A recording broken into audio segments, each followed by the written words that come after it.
Hello, Fast Forward viewers. It's time for some sports history, and I'm your host, Alex Zastera. On this episode of Sports History, you're going to learn about the history of the baseball bat. Let's jump on in. In baseball's most premature days, baseball players would make their own bats, and they would make them in all shapes and sizes. But in 1859, the first regulations on the baseball bat were made. Bats could be no wider than 2 3/4 of an inch in diameter. In 1884, a woodworker from Louisville, Kentucky named Bud Hellerick came up with one of the biggest inventions in baseball history. That invention was the Ashwood baseball bat, a bat made out of ash wood. Hellerick found out that ash has less of a tendency to break because the wood was stronger, which also caused baseballs to travel further off the baseball bat.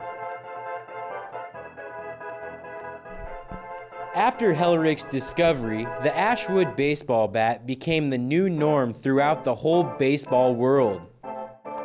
Later in his career, Hellerick joined business partner Frank Bradsby in 1916, also changing his company's name to Louisville Sluggers. With Bradsby's business expertise, Louisville Sluggers was able to sign the top players at the time, like Babe Ruth, Ty Cobb, and Lou Gehrig. Louisville Sluggers is still by far the biggest bat retailer in the whole world today. Not too much has changed in baseball bat technology over the past 100 years, because frankly it's just a piece of lathed wood.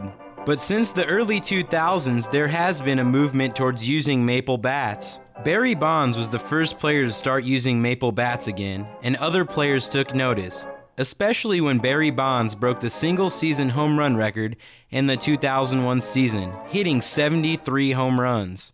And that'll wrap up this week's episode of Sports History, and I hope you learned a little bit about America's pastime. For Fast Forward, I'm Alex Zastera. We'll see you next time.